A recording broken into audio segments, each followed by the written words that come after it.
Thank you.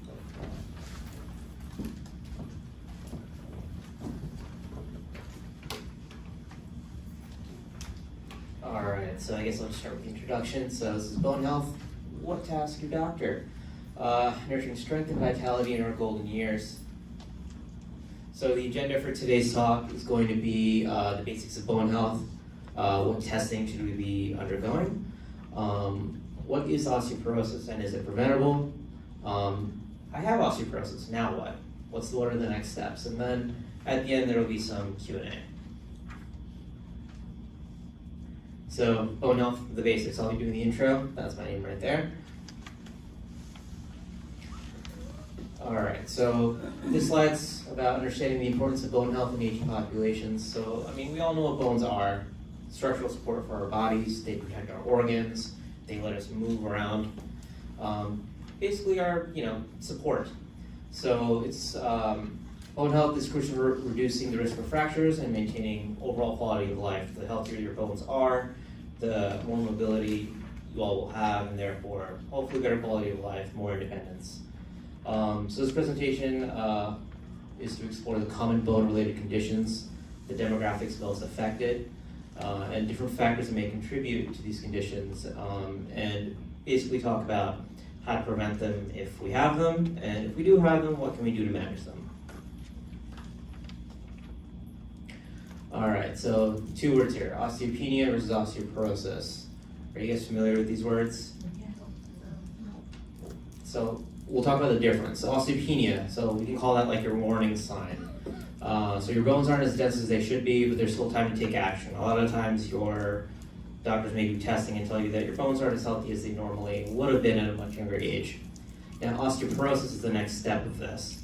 This is a more serious condition. This is when your bones have lost enough density to where anything can cause fractures. Your bones are generally more fragile, and even routine things can cause a lot of damage. So basically, as far as demographics, osteopenia affects approximately half of all women and a quarter of all men over the age of 50. Osteoporosis is more prevalent in women, and this is especially after menopause due to hormonal changes. And then seniors age 65 and older are most affected by both conditions. Not everyone who has osteopenia is necessarily going to progress to osteoporosis, but women are the most affected. Now, different factors contributing to these 2 conditions could be dietary issues, inadequate calcium intake, vitamin D intake. Deficiency in these vitamins can predispose you to weakness in your bones. Sedentary lifestyle, sitting around a lot more, lack of weight-bearing exercises.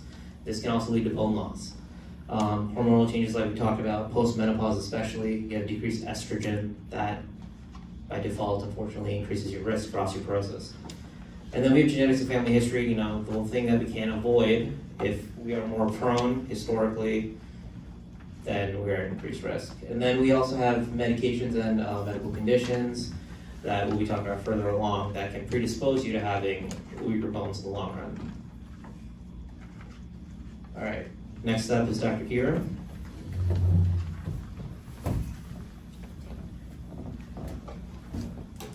Good afternoon, everyone. Hope you guys are doing well. Just with a show of hands, how many of you guys have had testing for osteoporosis? Okay, good. So, did you guys have a DEXA scan? Okay. So, sorry? Oh, sorry, I thought I heard something. Okay. So, what is a DEXA scan? So, when it comes to testing for osteoporosis, there's after a certain age, typically after the age of 65 or earlier, if you have other known risk factors, you have something called a DEXA scan. The picture is not the greatest in the background, but essentially what a DEXA scan is a big x-ray of your body, and what it does, it actually looks at your bones individually overall, particularly the bones in your spine and your hips, and it tells us how strong they are.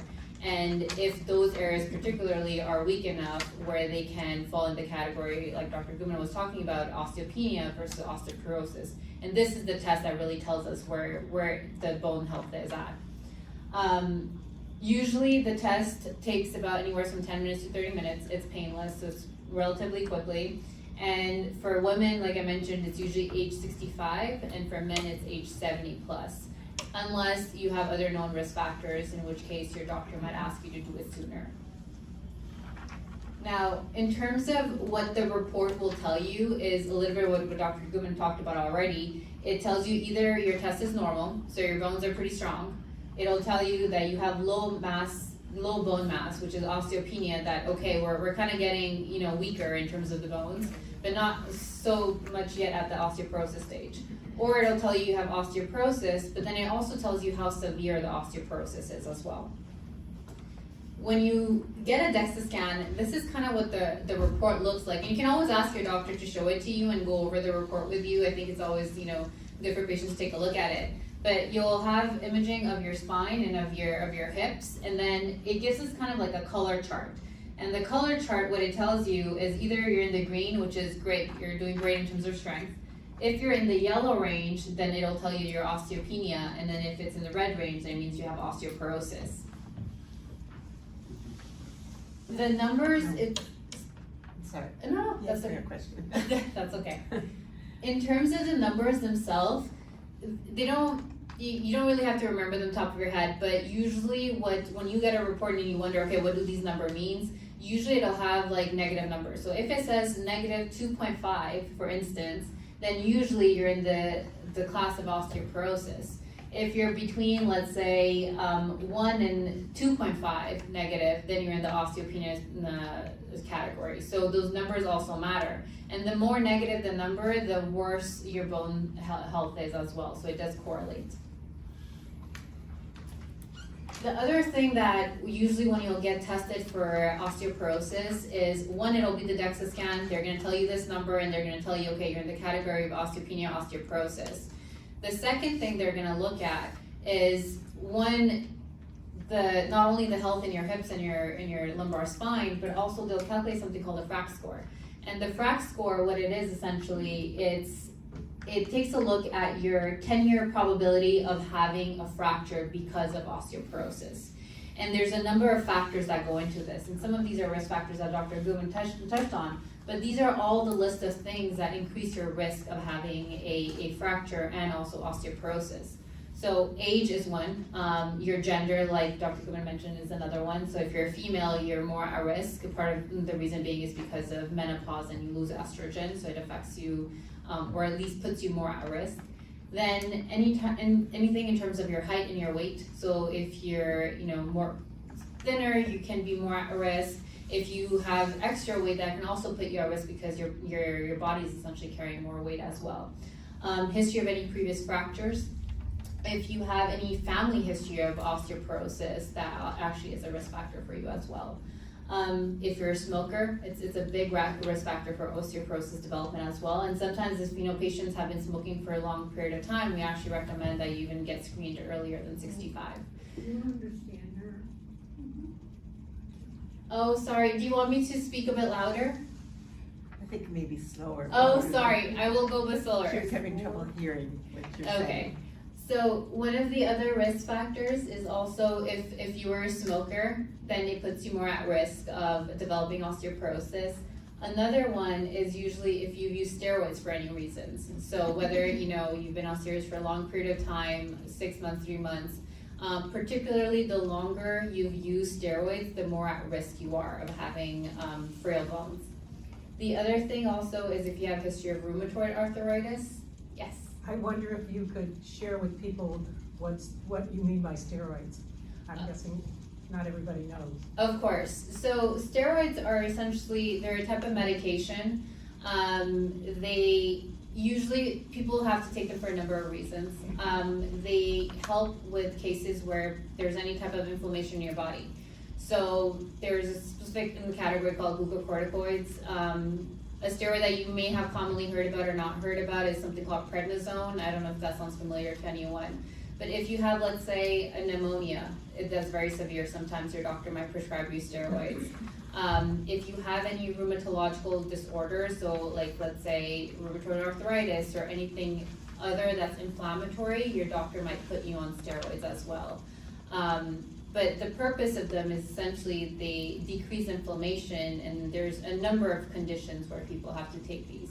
Not only do they increase your risk of osteoporosis, but if you have diabetes, for instance, they also raise your sugar. Has anyone ever been on steroids in this room? Okay. And in terms of other situations where you can also be more at risk are other causes of secondary osteoporosis. So what that means is if, let's say, you have another medical problem that puts you more at risk of developing osteoporosis. One of these conditions is actually diabetes and any issues with your thyroid. So that also puts you more at risk. Any type of, if you're, let's say you're drinking alcohol more than, let's say, 3 or more drinks per day, it also increases your risk. And then lastly, if you had a fracture in the past yourself, then obviously you're more at risk as well. The other workup your doctor might do, so one, they'll do the DEXA scan. When they do the imaging, they'll calculate the FRAX score. They're gonna ask you, often what happens is when you go in to get the imaging done, the radiologist will give you a sheet of paper and the questions we just went through, the risk factors, questions will be there. And the radiologist will ask you, have you ever used steroids? Have you ever had a fracture before? So that'll kind of help them calculate the FRAX score for you. The other thing your doctor will do is actually get some lab testing as well.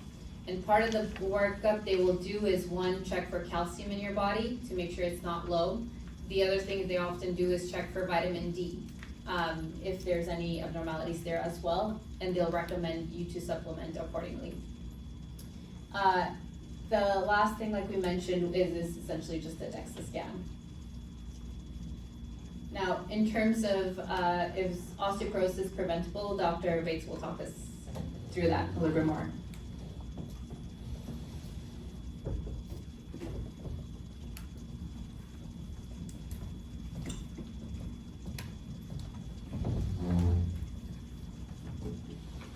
Good afternoon, everyone. So the next portion is what you can do to modify your life in order to lower the chances of osteopenia that would lead to osteoporosis. Certain risk factors you can't control. You can't control your age, you can't control your gender, you can't control your family history, but there are things you can do daily to, help keep your bones strong. So these are the main points that we'll go over. There's diet, exercise, your smoking and alcohol ingestion, and avoiding falls. And then similarly, being aware that some medications that might be prescribed to you would increase your risk of, decreasing your bone density. So calcium is stored in your bones. The reason why your bones weaken is because your body, if you're not ingesting enough calcium in your diet, then your body is going to use the calcium that's stored in your bones in order to keep a steady state level in your bloodstream. So eating enough calcium is super important. The foods that are listed on this slide are high calcium foods and drinks. Milk is very high in calcium, yogurt, any dairy product. You have orange juice, cottage cheese. If you don't eat dairy, non-dairy milk substitutes can be fortified with calcium. It's just important to make sure that you see that on the label. Beans, dark leafy green vegetables, almonds, and an orange in its entirety, not just the juice. Postmenopausal women are recommended to take in at least 1,200 milligrams per day of calcium. You can get 600 of those through a supplement, but the rest should be taken in your diet. Calcium carbonate, if it's a supplement, you should take it with food, but calcium citrate can be taken on an empty stomach. So your body cannot absorb calcium without vitamin D. So if you're eating enough calcium, but you have no vitamin D, you're just gonna send it out of your body in your stool. So getting enough vitamin D is also imperative. They work hand in hand. Vitamin D, your body, it's so important that your body makes it itself with sunlight. You don't need a lot of sunlight to make enough vitamin D per day. But you do live in Ithaca, and it's very cloudy, so. So it's recommended that men over 70 and postmenopausal women just take 800 international units of vitamin D daily. Sometimes they sell supplements that have the vitamin D and the calcium together, so you could just be taking one pill supplementation per day. Milk is fortified with vitamin D, and salmon, if you like fish, also has some. There's cereal fortified with vitamin D, so on and so forth. If your DEXA scan comes back with osteopenia, low bone density, they will check your vitamin D for you, and then you have a concrete number, that you would work with to supplement. If it's low enough, you can be prescribed prescription strength vitamin D, which is 50,000 international units weekly. So if you have a diagnosis of vitamin D deficiency, it's important, those labs will be checked routinely with supplementation to make sure that you're getting enough. So exercise is super duper important for bone health. Your bones are surrounded by muscle, and the stronger those muscles are, the more it's going to support your bones. The more muscle that your bones have to carry around, the stronger your bones will be. So it's kind of the symbiotic relationship. It's recommended to do 30 minutes of exercise per week. It has to be weight-bearing exercise. So you should be standing as much as possible. Things include using weights or resistance bands. They don't have to be heavy weights, but any weight extra than your body weight would help. If you can jog or do anything or walk on a slight incline, or maybe use a step stool thing to kind of add some sort of resistance to the exercise. And then there's yoga. There's the next slide references Dr. Fishman. He's famous for developing or compiling these 12 yoga poses that could help prevent osteoporosis. You can find it on the internet if you Google Dr. Fishman's osteoporosis yoga. There's also a lot of YouTube videos for exercises that help, weight-bearing exercises that help keep your bones strong. And then the other preventable things for you is smoking and alcohol. These are just going to reduce your bone density. If you're currently smoking, it would be best to quit for numerous health benefits. Avoiding smoking, starting up a new habit is also recommended. Alcohol, less than 2 drinks per day for men. For women, it's unfortunately less than 1 drink per day. We're different. But there are, a whole list of reasons to avoid smoking and alcohol excessiveness. And then a really important one for your homes is avoiding falls. So it's good to go about your house and look for things that might increase your risk of falls, such as wires, rugs, furniture that's popping out. I see a lot of you use walking assistance devices, canes, walkers, etc. Those will help keep you from falling. The other thing is getting your eyes checked regularly. If you notice that your eyesight is, not the same as it used to be, go to the eye doctor. Make sure you're seeing everything that's in front of your path, because avoiding falls is going to prevent fractures that, could be life-changing most of the time. The other thing that's important for folks is consistently reviewing the medications you're on. Do they cause low blood pressure? Am I getting more dizzy? As your body changes, the medications that you're on should be changing with you. You might not need as high of dose medications as you did 5 years ago because you're aging and your body's metabolizing it differently and so forth. And then be super aware that some medications that doctors prescribe you to help with one condition could affect your bone health. So if you notice that you're on any medications over a prolonged period of time, such as prednisone, as Dr. Hira mentioned, if you're on heparin for a while, some anti-seizure medications, and then some medications for breast cancer, these medications would have affected your bone health.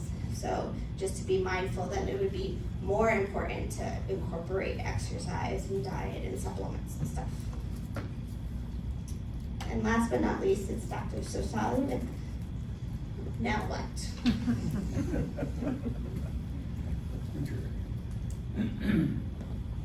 Are you pregnant? Yes.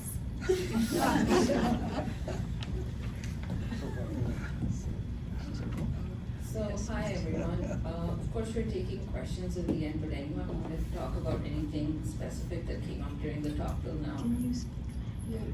I don't Is this working? Yes. Okay. Can you hear me now? A little better. No? Not clear? Can you turn it up a little more? You just have to like project into it. Yeah? Is this better? Yes. Okay. All right. So I was asking, does anyone have any questions before we go ahead into the treatment bit? Yeah. Can you have osteoporosis in your arm but not in your leg? That is possible, but it would be called that you had osteoporosis overall. Once you have it in one spot, it just means that you have a tendency to have weak bones. Go ahead. Can you comment on reversibility? That's some of it that I'm gonna talk about now. One last question, go ahead. Is there a difference between the bone density and bone strength? Because the DEXA scan measures the density, but there's also bone strength, which, from what I'm reading, it may be a little bit different. So I'm gonna talk about that a little bit in the next slide. So I'll go ahead. No, that's it, that was the question. There was someone else behind you. Oh, sorry. Hi, I sometimes use a topical steroid on my scalp to treat a condition, and do topical steroids also affect our bodies as much as the internal ones like prednisone? I'm gonna pass on that question, we'll probably take it at the end, just because I don't wanna answer all the questions and wanna give everyone else a chance to answer them too. Is that okay? Sure. Alright, so this may seem a bit busy, but I like that cartoon at the bottom because it just tells you what osteoporosis is doing to your bones. So if you looked here, there are these two, and I think we talked about this a lot, what a normal bone is and what an osteoporotic bone is. And normally what your body's supposed to do as you're exercising is give you more support in the areas you use and give you a little bit less support and flexibility in the areas you don't use. Which is why it keeps breaking down your bone and rebuilding it as you go along and as you age. What happens when you get osteoporosis is your breaking down mechanism goes haywire and basically dynamites your life. So that's kind of what osteoporosis means. So when your doctor is saying you have osteoporosis, that already means something abnormal is going on. A lot of people feel confused because they say, I'm getting older, my bones are supposed to be getting weaker. What does osteoporosis mean? This doesn't make sense, but that's basically what it means. So, but that's not the only thing they're talking about. One is they're talking about your bone mineral density, which is this part. The other part is they're talking about fragility fractures, and that's kind of what Dr. Hira was referring to. What's your overall risk?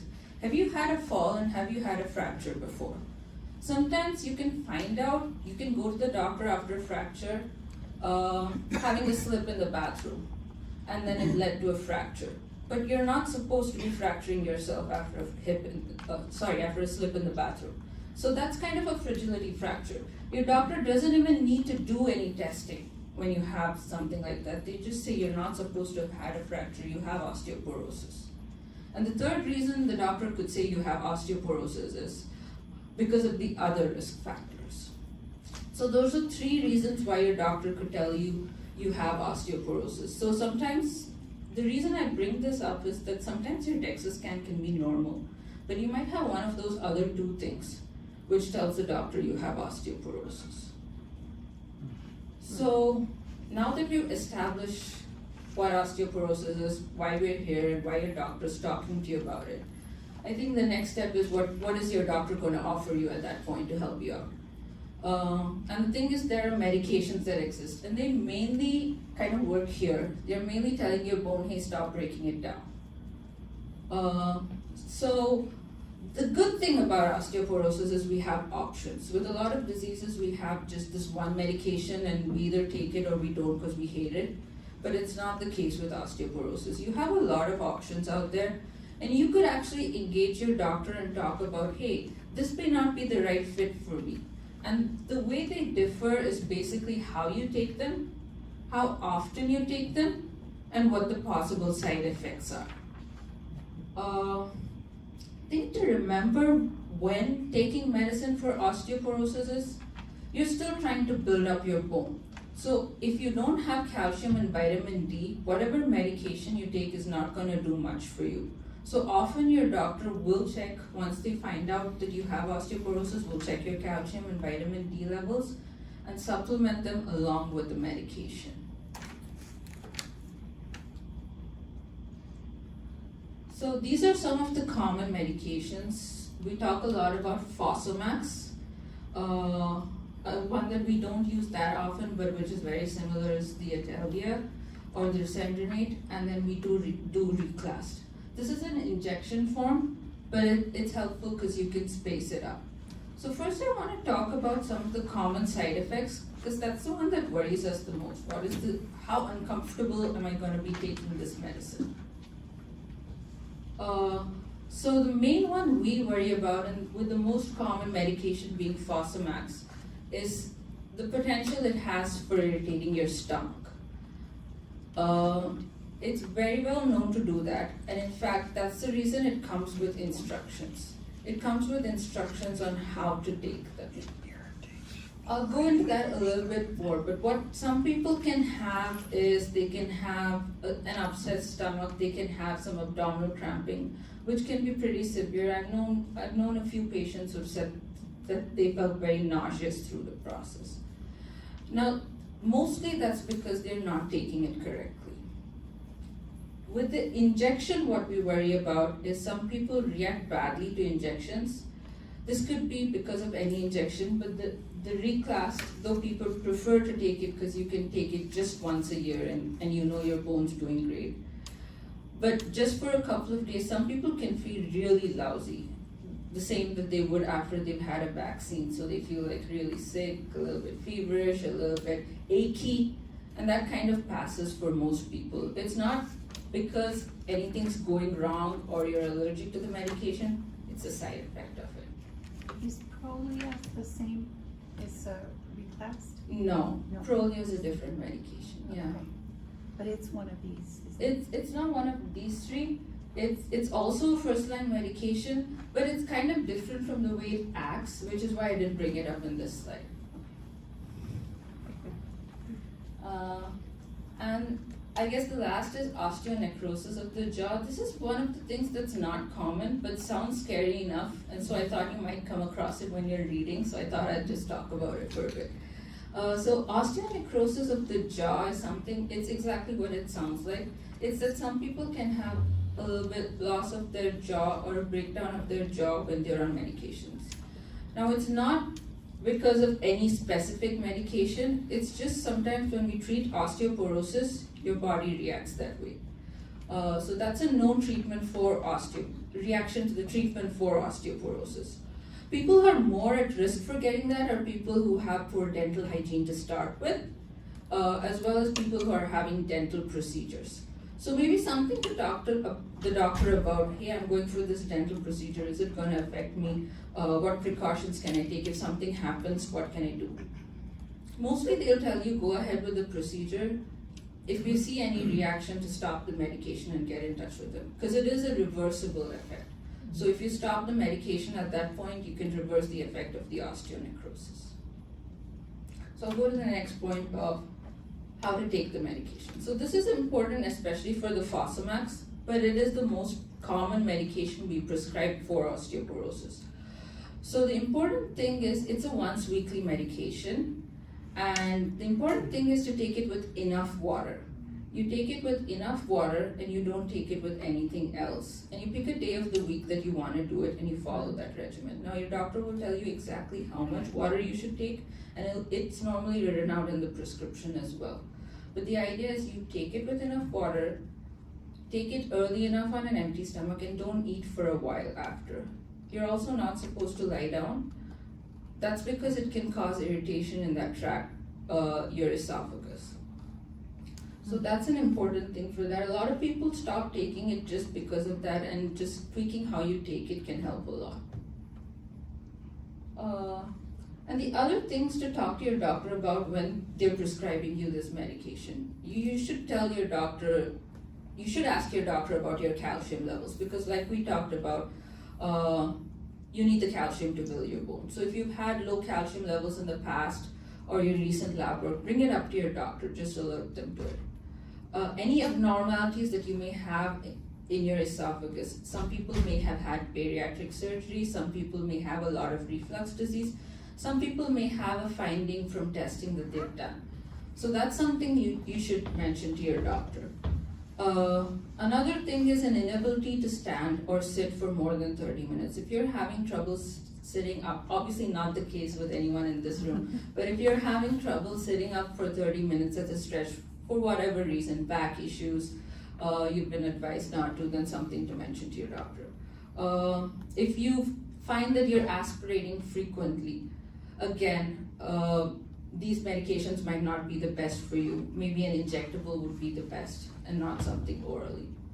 And if you've had allergies, if you've tried any of these in the past and have had allergies to them, then maybe going for a different medication. So again, something to mention to the doctor. When I say that though, I wanted to bring up again, sometimes the flu-like flu-like symptoms that you can get with the reclass, not really an allergic reaction, but something to discuss with your doctor. Hey, I reacted that way, is that a sign that I'm allergic to it? Since you brought up Prolia, maybe I should talk about it a bit. Prolia is something that acts in a different way compared to the bisphosphonates. It's not exactly stopping that bone-wrecking cell, but it has been shown to have good effects. The thing that we think about with Prolia, it's very effective. It's shown to build bone strength much the same way as any of these medications. Things we worry about it is, unlike the bisphosphonate where you keep the gains you made, with Prolia you don't necessarily do that once you come off of the medication. So with the bisphosphonates, you once you build up your bone, you can take it for a while and you can even discuss with your doctor whether you can stop it. Most people don't stay on it for a long time. But with the Prolia, often they keep it, people stay on it for a longer time, just because sometimes some of the bone mineral density that you've built up, you lose some of that after you've stopped taking it.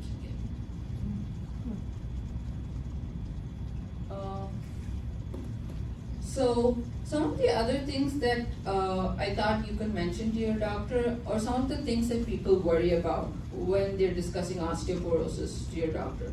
Do I need another bone scan? You probably do if you've been diagnosed with osteoporosis. They just want to check that the medication is working. Now, how frequently you do it kind of depends on how bad it was to start with. So that's totally up to your doctor, and that's individualized based on what your first scan showed. Other things, some women might have been on hormonal therapy when they reach menopause. That can affect your bone health in a good way, and it's something to just alert your doctor to. Some people feel that if they've been on hormonal therapy, maybe they should they can skip the medication. Unfortunately, that's not the case. If you've been on hormonal therapy and you already have osteoporosis, likely you're gonna need the medication. Other bone modifying agents and anabolic agents, I think we talked about one of them, the Prolia. There are other medications that are there, but those are more second line. So once you've tried Fosamax or Prolia, or the zoledronic acid, and that's not really working for you, then your doctor would talk about other medications. So I thought I'd bring up specifically things people try for osteoporosis that don't really have evidence or maybe have negative effects. So you might feel maybe I should use two medications at the same time. Maybe I should use the Prolia with the zoledronic acid and then I'll have super strong bones. Not really the case, they just make your bones more brittle rather than stronger. Calcitonin and calcitriol, these used to be big hormones that we used to talk about a while back. Again, not something we prescribe right now for osteoporosis. Strontium, tibulin, androgens, vitamin K, folate, vitamin B12. The vitamin K, folate, and B12, while good for your overall health, is probably not going to impact your bone health. Again, isoflavones, these are probably things that are marketed as nutrient supplements, great for your bone health. If you come across these, there's no evidence for it. I don't know that there's any harm to taking isoflavones. The fluoride is the one that's a bit concerning. Some people think taking in fluoride supplements, especially because we do them for kids, for their teeth, the dentist will recommend take fluoride, or for your bone health, people will say they build slightly stronger bones. That's in micro quantities, and most often we have that in our water already. Taking a lot of fluoride externally can actually negatively impact your bones, so it's something to stay away from.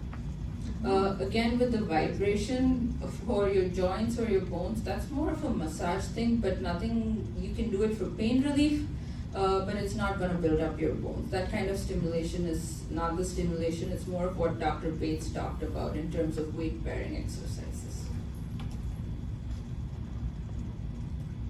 I think I touched upon this.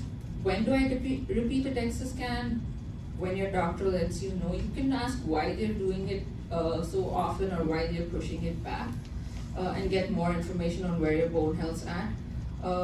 Vitamin D and calcium, I think we've stressed on this a lot between the four of us. And other tests that you would need. This has to do more if you're having a special type of osteoporosis, say you got it because of steroids, then you would need other tests to see how your overall health is. If you got it because of other hormonal reasons, if you got it because of there's a special finding in your bone and your doctor wants to look more into it. So those are special situations. So I think that brings me to the end of my presentation. I'm going to take my place at the table, and then you can ask us all of us a bunch of questions, and I hope we can answer it.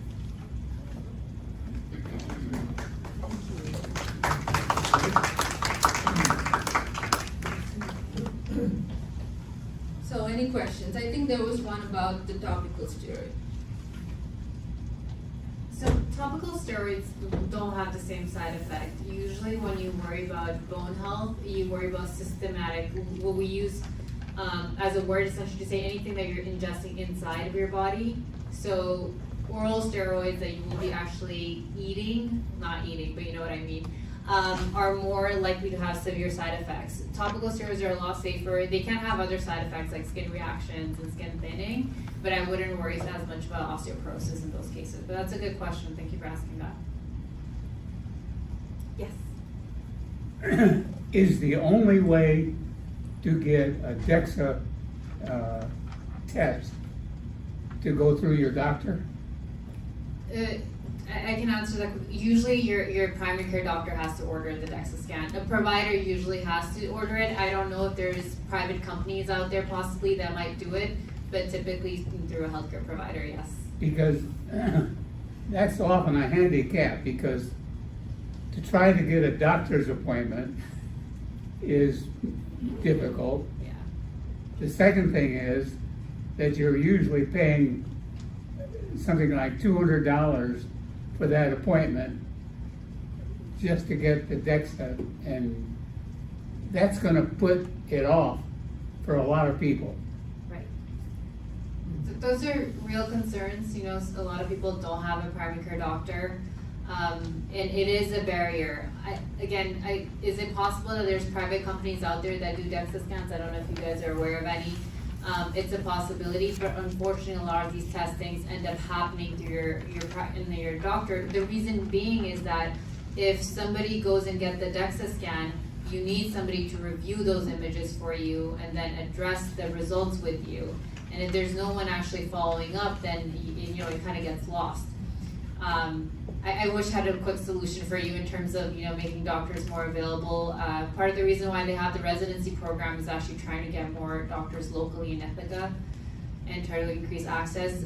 Part of it is also, that's why I hope this talk is helpful for you guys, but to empower you guys to ask those questions when you have a doctor's visit for maybe something else. You know, you can always bring it up like, hey, I haven't had a DEXA scan, do you think I could have one? And it gives you guys the power to bring that up if, let's say, you're having a visit for something else, and it can be usually addressed quickly.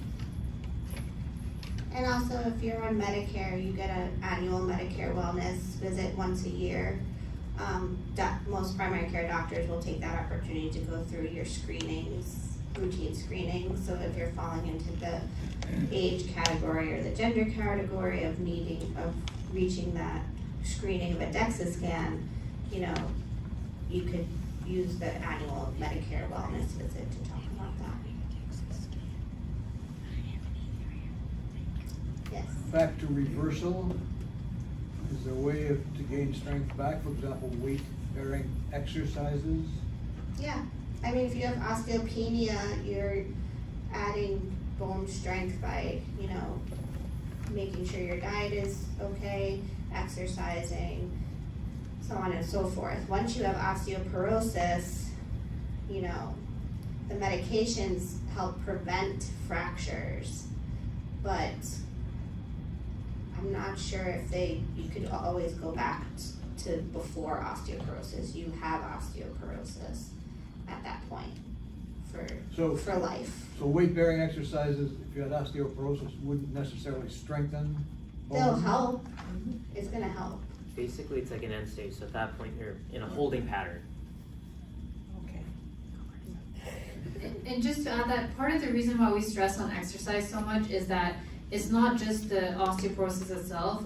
When you're exercising and you're building your core muscles, you're less likely to fall. And it really goes hand in hand. You know, you might have osteoporosis, but the thing we worry about when you have weak bones is you falling and breaking something. But if you're working out and strengthening your muscles, then you're walking better. You're less likely to, you know, at least let's say, you know, lose balance. And exercise is something that really helps with that over time as well. It's maintaining your balance. Maybe the exercise of picking up all your loose rugs? Yes, exactly. I like that. Yeah, I understand the weight bearing is the walking and that, but I have problems with my, I have lacked, but my lower spine bones, and I can't lift anything, so weight bearing is not good for me. You don't have to- I'm in so much pain after I'm just a lightweight bearing class. We can't hear her. She has other physical ailments that affect her ability to bear weight. No, I have a osteoporosis in the spine, and so I can't build that up by lifting weights because I just crack it more. Correct, yes. So is it walking, my weight bearing exercise? Sure, you do whatever you can, you know. It's gonna be tailored to your abilities and what else your body can do. But anything helps, just walking or yoga, if you can do a few of those stretches. I used to be big at Pilates, and Pilates is out, yeah. There's a question in the So, back. well, I have a comment and a question. So, one is the phospho, whatever, are you talking about the vitamin things that are advertised on TV? Oh, no. That have fruits and vegetables in the powder and all that kind of stuff? I mean, So when talking about Fosamax, it's actually a prescription medication, Okay. so you'll only get it through your doctor. I think what you're referring to is phosphorus. Not a bad supplement for overall bone health, but again to be taken in moderation. Okay, so my comment, and this is something that I don't know if you think that there are conversations about this, but is about water aerobics. So part of what is good, from what I understand, is the pull of your muscles on your bone in terms of also helping with strength. And there seems to be lots of people who believe water aerobics aren't weight bearing, and therefore it doesn't help. But if you do water aerobics in a pool where the water's just to here and you are doing some jumping or movements and also exercising muscles, that can also, my understanding is that can also be helpful. But I think people often say, no, that isn't anything that'll help. No, I agree with you. I think that's an excellent point. Actually, water aerobics do help a lot with bone strength as well.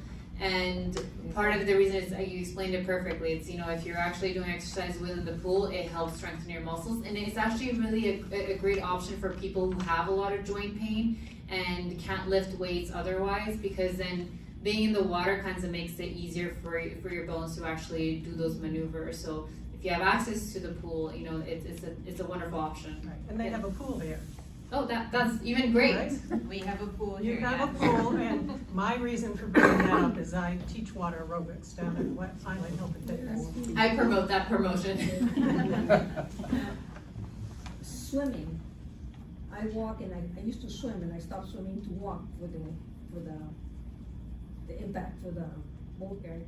But I hear that my sister had since she was in early 20s, spine problems. And she says swimming helps with bone strength. So is that resistance from the water count too, or what is it? Yes, because when you're essentially threading the water,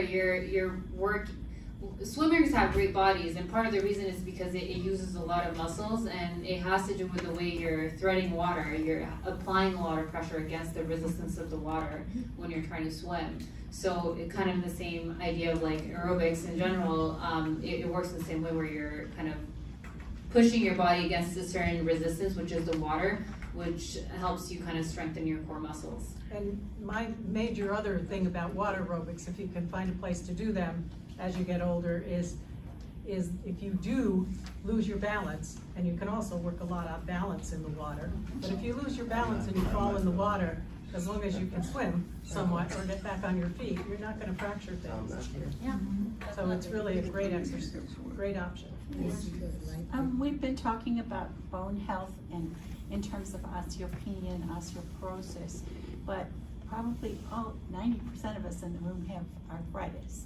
And I'm wondering and that's bone health. What part does arthritis play in the osteopenia, osteoporosis, and the medications for arthritis? How do they affect the bone health? Well, there's two types of arthritis. There's the wear and tear arthritis, which I assume is what you're referring to, like osteoarthritis. And then there's inflammatory arthritis, which is your body's attacking the joints. When we talk about bone health, what we're talking about today is your long bones or your spine. And those are the bones that are fragile and would break with minimal or no trauma. Joints that are arthritic is at the joints of two bones. So that affects your mobility, which ultimately can make you fall. So that's why keeping those long bones in your spine strong, despite any arthritis, is important. For medications that you might be taking, over-the-counter medications, Tylenol, ibuprofen, aren't really going to affect the strength of your long bones in your spine. If you are taking steroids, like was mentioned for like an inflammatory arthritis, yes, that would affect your overall strength of your bones. as we get older, are the pads beneath our spine or in between our spines shrink, right? Is that correct? And that's why we lose height? Well, Is that right? no, those are so that's like classically it's the elderly woman who loses her height, or men do too, and that's because the bones are weakening, the actual spine bones. Mm-hmm. And then if they lead to a point, you can get something called a compression fracture, which is that spinal bone has broken just from the weight of your body. You didn't fall, you didn't get into a car accident, you know, it's just the weight of everything above it has compressed that fracture, that's caused a compression fracture. And that gives you the diagnosis of osteoporosis. And how do you keep that from happening? Oh, I'm sorry. Through all of this. All of this. Exercise. To kind of, it's also kind of separate it even further for you, that osteoarthritis, in those cases, let's say for your knees, you can have thinning of the pads sometimes. You can even have bone spurs, and then you have, you know, kind of, ideally you have your joint, and then you have something in between to give you a cushion. But as those joints get damaged, you can have osteoarthritis. But osteoarthritis, the medications we're talking about is really for osteoporosis. They don't help with osteoarthritis specifically. It's kind of, it's two separate things. So if you start taking Fosamax, they won't necessarily help with osteoarthritis, for instance. The rheumatoid arthritis have their own class of medications that actually address that. Oh, sorry, go ahead. When you have a DEXA, I assume they take a picture of your hip socket to see about the bone health. What if you have replacement hips and they take a picture of your spine? Earlier they said you can have osteoporosis in one part of your body but not another. What if you do not have osteoarthritis in your spine but in your lower leg? How would you know? Or do they scan the whole body? Yes, so when they do the DEXA scan, it's a full body x-ray. So they look at, your arms have osteoporosis, but your spine doesn't, your lower leg has do they do that, or they just put everything together and if any part of your body says osteoporosis, then they consider you? So both. They look at your long bones and they'll tell us like the joints of your hips, they'll tell us the joint of your spine, and they'll tell us numbers for each one in the results we get. So you might have, let's say, you know, values of osteoporosis in your spine but not in your legs, for instance. But if you have hip replacements, that's not your bone anymore. Correct, but then the other joints of your bodies will still be looked at. And if, like they had talked about earlier, I think it was Dr. Sosley, that if you have osteoporosis in one location, then you have osteoporosis overall. It's just that one location may be more affected than another one, if that makes sense. I get that. If you have it in one place, you've got it. But to get back to your answer, it does take a look, the DEXA scan specifically is a general x-ray. So they don't do, let's say for instance, just it's not going to get like a hip x-ray. It's looking really at everything. So, am I correct in saying that osteoarthritis has nothing to do with bone density? Yes.